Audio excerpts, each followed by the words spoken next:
Considérons l'exercice suivant.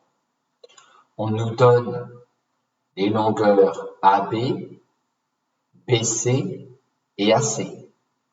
Donc on nous donne les trois longueurs des côtés de mon triangle. On sait alors que par Al-Kashi, je peux obtenir les trois écarts angulaires de mon triangle, ce qui revient aussi à dire que je peux par Al-Kashi trouver tous les produits scalaires BC, BA, AB, AC et CA, CB. Et avec ça, on me demande de trouver les longueurs BH, BK et KH. Pour la longueur BH, je peux penser à calculer le produit scalaire BH, BH en éclatant le vecteur BH. Je peux aussi penser à calculer un produit scalaire de BH avec un vecteur qui est lui collinéaire, par exemple le vecteur BC. Et auquel cas alors, le produit scalaire BH, BC, qui sera égal à plus ou moins BH fois BC. Si j'arrive à l'exprimer autrement, je pourrais en déduire ma longueur BH. Et donc, le produit scalaire BH, BC est aussi égal au produit scalaire BA, BC. Et le produit scalaire BA, BC, je sais que je peux le trouver en appliquant l'idée d'Al-Kashi. Pour faire apparaître le produit scalaire BA, BC, je vais considérer la distance AC au carré, qui est égale au vecteur AC au carré, et je casse le vecteur AC en passant par B.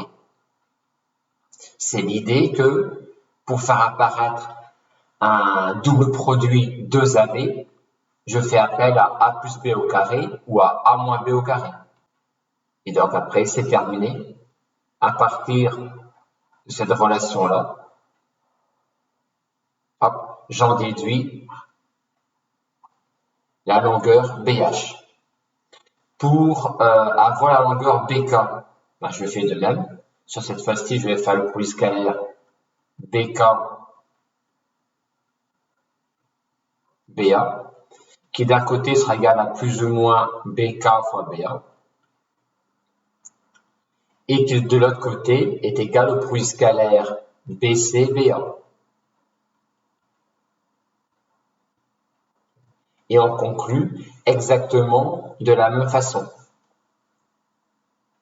À noter par rapport au plus ou moins qui est là, que si donc on veut le supprimer, on peut écrire que le produit BK fois BA est égal à la valeur absolue du produit scalaire BC-BA. Maintenant, concernant la distance KH, vu ce qui a été calculé précédemment, j'ai envie de calculer la distance KH en passant par le produit scalaire de KH avec lui-même et en éclatant KH en passant par B.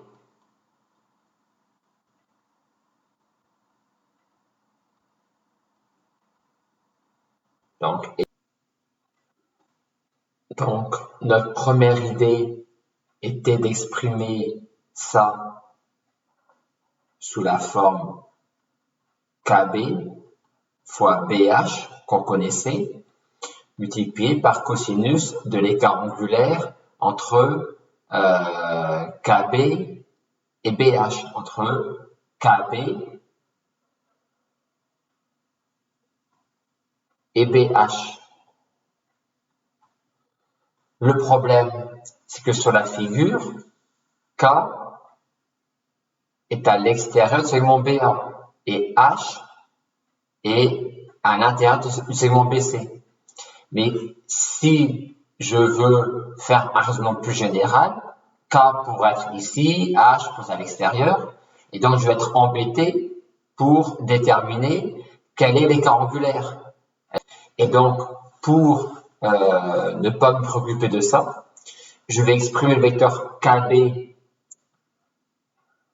en fonction de BA grâce au rapport de collinéarité exprimé à la produit scalaire. Pareil pour BH en fonction de BC. Je remplace là-dedans, ça me donne cette quantité-là. Et les produits scalaires KB, BA et BH, BC, on peut les exprimer à l'aide du produit scalaire BA, BC. Et donc à la fin, j'obtiens que le produit scalaire KB, BH est égal à cette quantité-là. Et on rappelle que le produit scalaire BA, BC, on peut l'exprimer à l'aide des longueurs AB, BC et AC, c'est l'esprit d'Al-Kashi.